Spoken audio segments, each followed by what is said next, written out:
పార్టీలో జరుగుతున్న పరిణామాలను అందరూ గమనిస్తున్నారు. ఇలా కార్యకర్తలు ముఖ్యంగా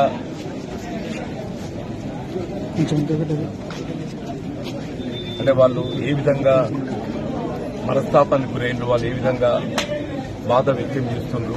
కార్యకర్తలు ఏదైతుందో ఈ రెండు ఎన్నికల్లో కూడా ఆశించిన ఫలితం పొందలేని పరిస్థితులు కొంత అదంతా బాధతో ఉన్నటువంటి పరిస్థితులు.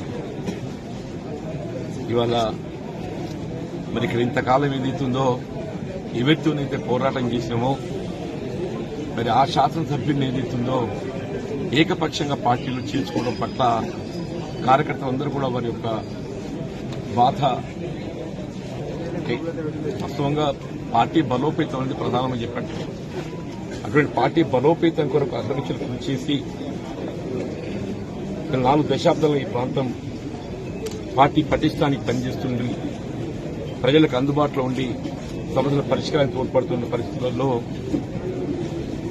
ఇవాళ సరే శాసనసభ్యుల సంఖ్యాబలం అనే భావనే కావచ్చు, ఆలోచన ఏదైనా కానీ ఏదైతుందో ఏకపక్షంగా నిర్ణయం తీసుకోవడంతో కార్యకర్తలు తట్టుకోలేకపోతున్నారు.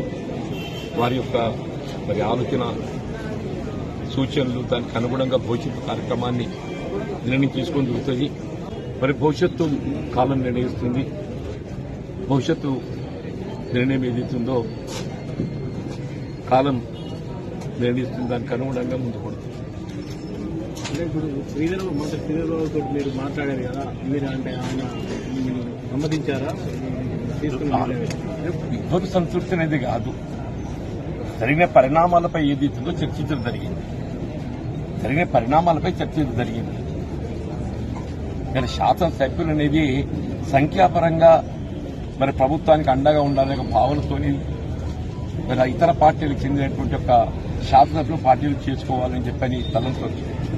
కానీ ఆ చేరిక అనేది ఆ ప్రాంత కార్యకర్తల యొక్క మనోభావాలను కూడా గౌరవించాల్సినటువంటి బాధ్యత పార్టీపై ఉంటుందని చెప్పని నేను భావిస్తాను. చెప్పండి, దశాబ్ద కాలం తెలంగాణ రాష్ట్రం ఏర్పడ్డప్పటి నుండి కూడా మరి ఈ ప్రాంతంలో కాంగ్రెస్ పార్టీ బలోపేతం కొరకు కృషి చేసినటువంటి కార్యకర్తల మనోభావాలకు భిన్నంగా కేవలం శాసనసభలు సంఖ్యాబలం అనే యొక్క భావంతో చేసుకోవడంతో వీళ్ళ కార్యకర్తలు అభిమానులు